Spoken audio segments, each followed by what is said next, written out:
Hi, I'm Charlotte, and welcome back to Brownlow Books, where once again I'm going to discuss a movie rather than a book. So, I watched Moxie again. You know, my excitement calmed down, and I was like a little more critical of it now. So, here's another video about it. So, first off, soundtrack is still fire. It's amazing. I love it. And I didn't appreciate the Linda Lindas as much as I should have the first time I watched the movie. Because this is actually a preteen feminist punk band. The members I think are 10 to 16, if I remember correctly. And they're fucking rocking out in a movie where you usually get a fake band. So, love that. Love the Linda Lindas. Gonna drop their Instagram down in my space below this video so you can go check them out. So, first off that. Now some critical shit. So, first off, in the book, Rockport's in Texas. In the movie, I kind of get the impression that it's somewhere in the Pacific Northwest. It's rainy and moody and dark, and you're wearing sweaters in September. That's not Texas. So, not sure if that was a specific choice made by Amy Poehler or not to do it that way. But the things that I'm picking up on, a lot of them are probably Amy Poehler's idea. Love her to death. Still gonna be critical of her. So that was the first, that it's not taking place where it's supposed to take place. And I'm wondering if that fits into the whole daddy issues thing that Vivian has. She brings up her dad twice. Once when she's in the chapel with Seth, and she's like, my dad's wedding had all these Rumi quotes and poems and shit. And another time when she's getting mad that her dad doesn't want to spend Christmas with her when she's unloading on her mom. And in the book, he's dead. Amy Poehler is a single mom, not because her marriage broke down, but because he died. And she moved back to Texas to be with her parents, to help them and have them help her raise Vivian. So, the tropes of having an angry feminist with daddy issues is fucking done. Who the fuck doesn't do that? So I don't understand the choice of including things about her dad and then not doing anything with it. I don't know if we're gonna get an extended cut that shows her confronting her dad being a dick or something. I don't fucking know. But what is the point of bringing up her dad and how much the relationship is strained if you're not gonna do anything with it? I enjoyed, this is gonna sound so weird, I enjoy the dad being dead in the book. Because it's obvious that Lisa, Amy Poehler, Lisa, still loves him. It was the love of her life. She had a child with him. And then he died, That love is there. It's not gone. So when she starts dating this new guy, it hurts Vivian more in the book than it does in the movie. Because in the movie, she's like, oh, well, my parents broke up. Oh, my dad. But it's why do you hate John so much? Because her dad's still around and he doesn't want to see you? I don't get it.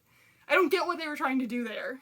I feel like something was cut and we're missing part of the story that they were trying to tell there. So in the vein of Lisa being younger, when she was in love with Vivian's dad, I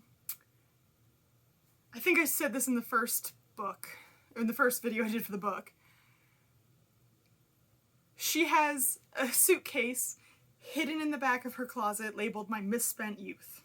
And that's where she finds, Vivian finds all the cool feminist rebel girl shit, right? And that suitcase is in the movie. But the suitcase is in, a room that's still full of, rebellious, feminist, cool-ass punk shit.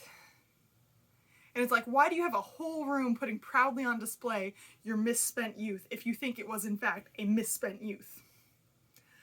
that kind of didn't sit right with me. I don't really get that. Like, Amy Poehler is too Amy Poehler in the movie when she should be Lisa in the movie. Like, Amy Poehler is a cool ass bitch. Like, so that it's some of these little things like that sort of bothered me. Like, if you're not gonna make it match up in like a specific way that like pushes Vivian towards making these zines and fucking leading a revolt at her school, you just, you know. A tiny thing I picked up on.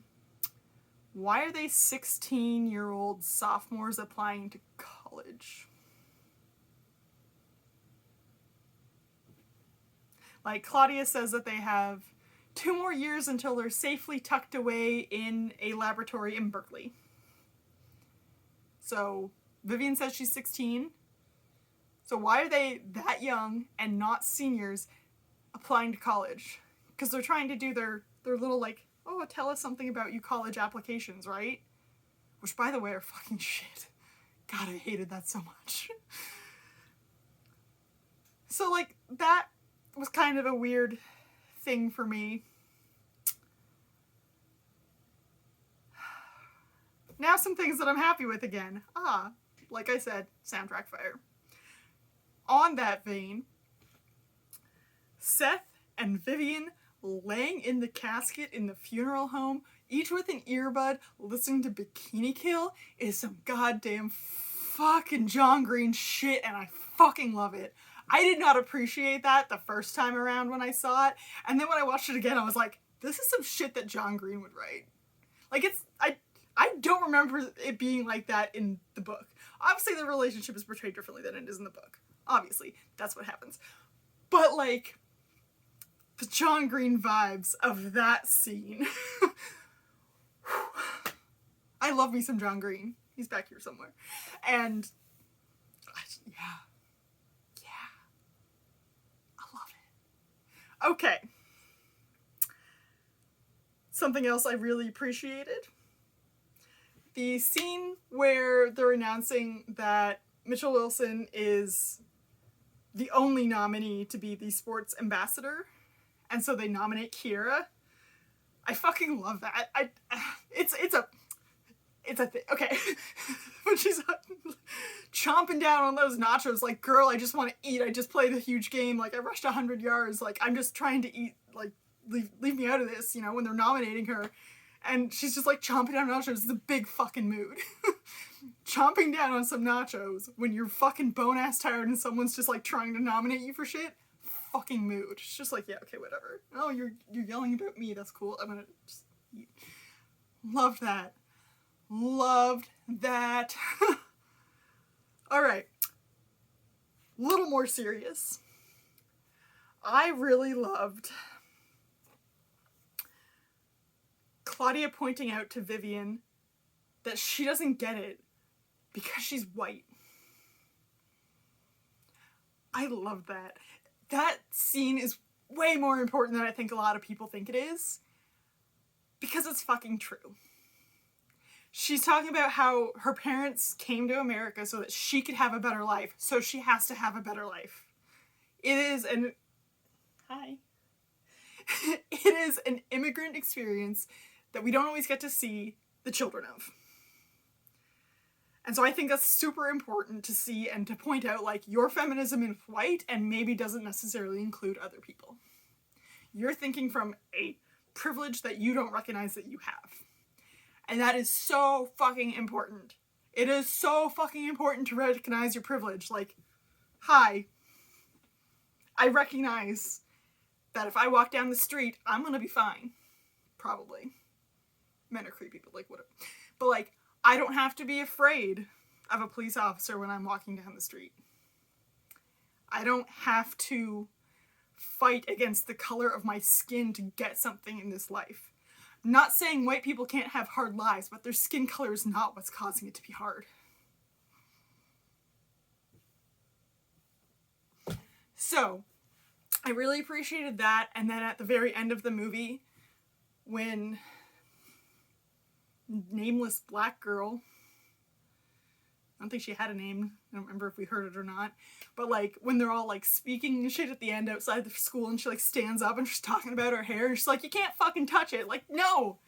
We should not be fucking touching people without their permission, and you should not be asking to touch their hair. That's inherently weird. It's so weird. Like,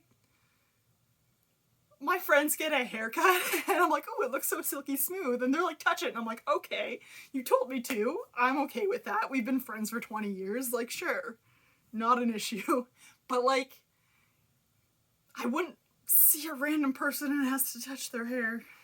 It's weird. But, like, pointing out that they still do have a long way to go. This is a really long video, I'm really sorry. They still have a long way to go. Your feminism starts as white, but that's not all it should be. It should include so much more. So much more. So I really appreciated the fact that it did start to be like, hey, your feminism needs to be inclusive. As it fucking should.